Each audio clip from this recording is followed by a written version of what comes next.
Fast food used to be cheap, fast, and easy, and now it's just expensive, addictive, and quietly draining your bank account.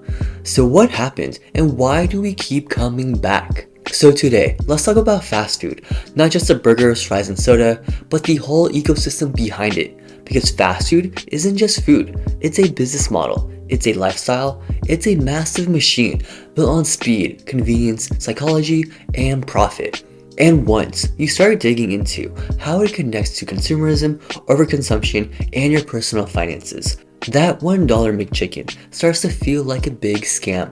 Fast food is everywhere. There are over 13,500 McDonald's in America, dotting every freeway exit, every suburb, and every gas station corner. And that is just McDonald's. Add in Burger King, Wendy's, Taco Bell, Popeyes, Chick-fil-A, and dozens of regional chains. And all of this didn't happen by accident. Fast food companies have spent decades making themselves the default. Are you hungry? Hit the drive-thru. Are you busy? Order on DoorDash. Or are you feeling sad? Get some nuggets. But the real magic of fast food, it's not the food, it's how it makes you feel. It's comfort. It's a little reward at the end of a rough day. It's nostalgia. It's a dopamine hit.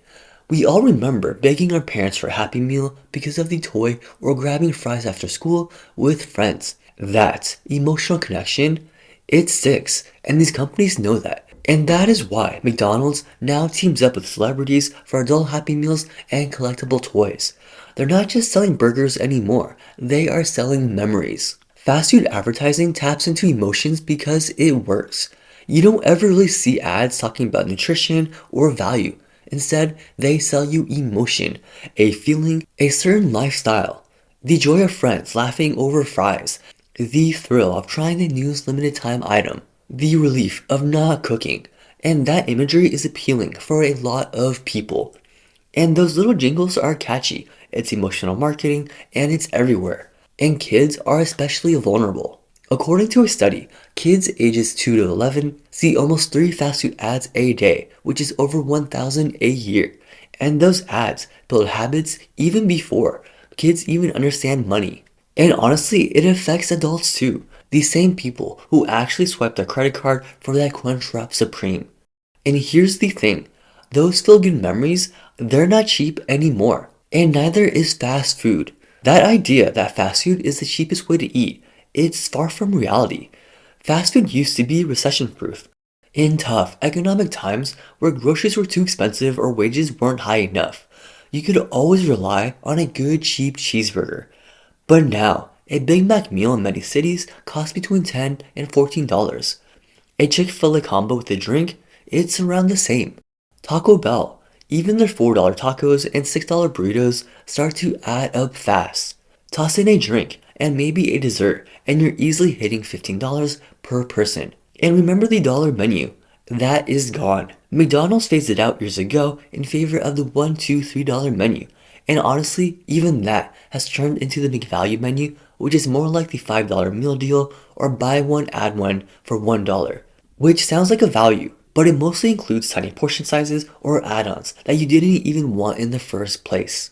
Taco Bell's Cravings Value menu tries to fill the gap but only offers a handful of items like a cheesy bean and rice burrito or a spicy potato soft taco.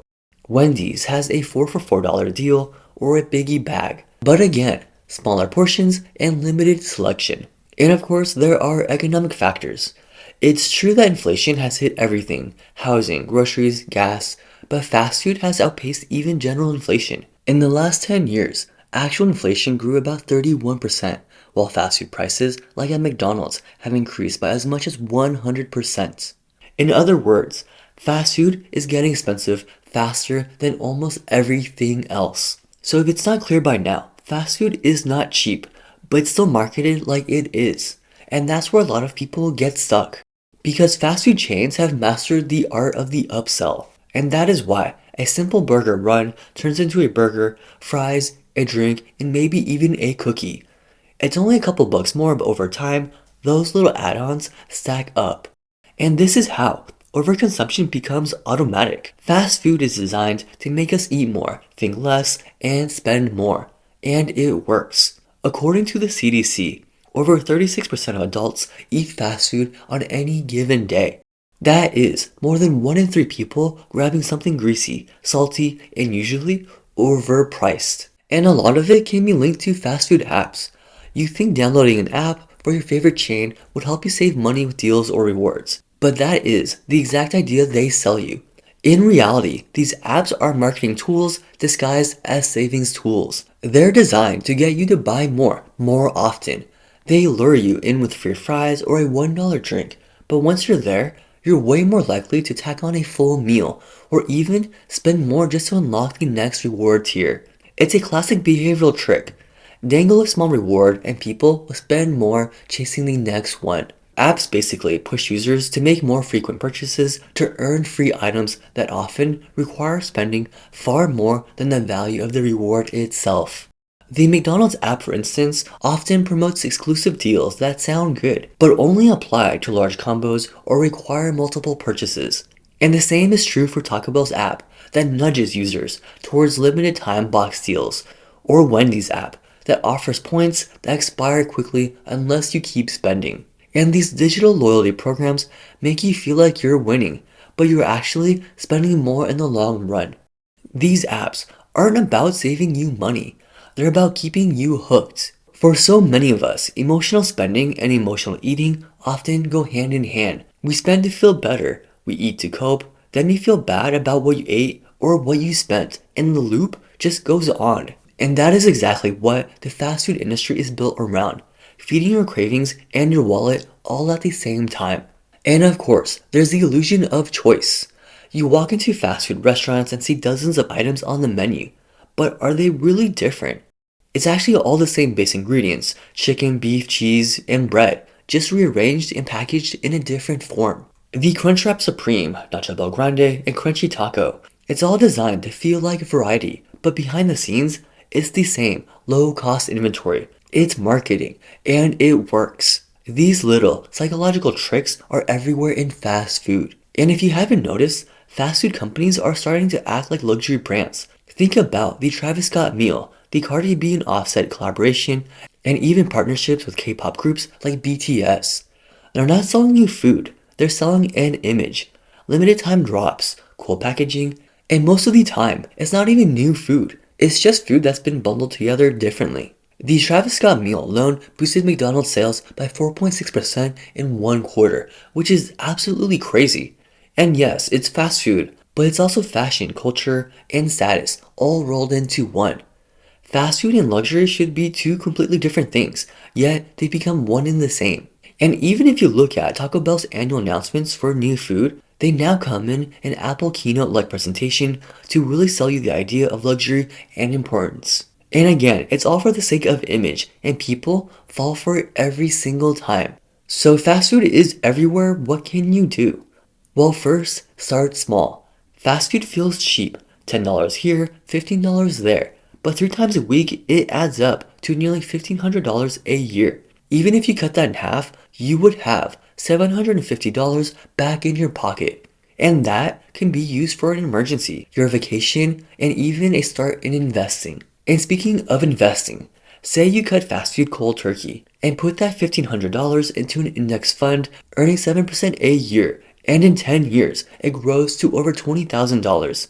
In 30 years, over $140,000, all from skipping a few combo meals a week. And even if you were to save half, $750 a year, into a high yield savings account at 4% APY, gets you over $7,300 in 5 years. And that is real money. That's freedom, with even less effort than ordering from a drive-thru.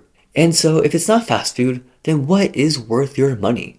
A lot of people are turning to fast casual spots like Chipotle, Panera, Shake Shack, or Mod Pizza. These places cost a bit more, around $12 to $15, but you often get fresher ingredients and better portions, and it feels more customizable and less processed, which makes the extra few bucks feel worth it. Even casual dining chains like Applebee's, Chili's, or Red Robin's are seeing a bit of a comeback, especially with their meal deals like 2 for $25 or kids eat free nights. You're getting a full sit-down meal, table service, usually larger portions, and even leftovers. All things you won't ever find at a drive-thru. So while it's still spending money, it may offer more bang for your buck than overpaying for fast food that's never really worth it. And financially, it's about being more intentional about when and where you spend your money. Choosing to skip that $15 combo from Popeyes 3 times a week and instead planning one affordable night out at a casual sit-down restaurant with friends or family can be more meaningful and worth your money. It's not just about cutting costs, but also getting your money's worth and buying the right things. And of course, yes, you're saving money, but you're also getting back your health, time, and your energy. Fast food is supposed to be an occasional treat and not a lifestyle. It's food that has become a premium product disguised as an everyday expense. I'm not saying to never eat fast food again. I personally love a good Nacho Bel Grande. But it's more about making sure your money is working for you and that you're not wondering why you're broke after ordering a Big Mac in the drive-thru. So the next time you're about to take a bite of your Whopper, McDouble, or Chalupa, take a moment to ask yourself, do you want fast food or is it about everything else that comes with it? Because at the end of the day, it's not just about fast food. It's capitalism, consumerism, and overconsumption. And that is it. Let me know what you think about fast food and this consumer culture we live in that's quietly draining our lives and wallets in the comments below. And if you enjoy videos like this blend of consumerism, pop culture, and finance, please leave a like and subscribe so you don't miss out on any other videos. Thank you very much for watching. And if we zoom out, it's not just fast food. We live in a world where everything is just luring us in with dopamine. All very much so and thanks to the power of sugar. So check out the next video on how sugar, which is in everything now, drives consumerism, empties your wallet, and keeps you coming back for more.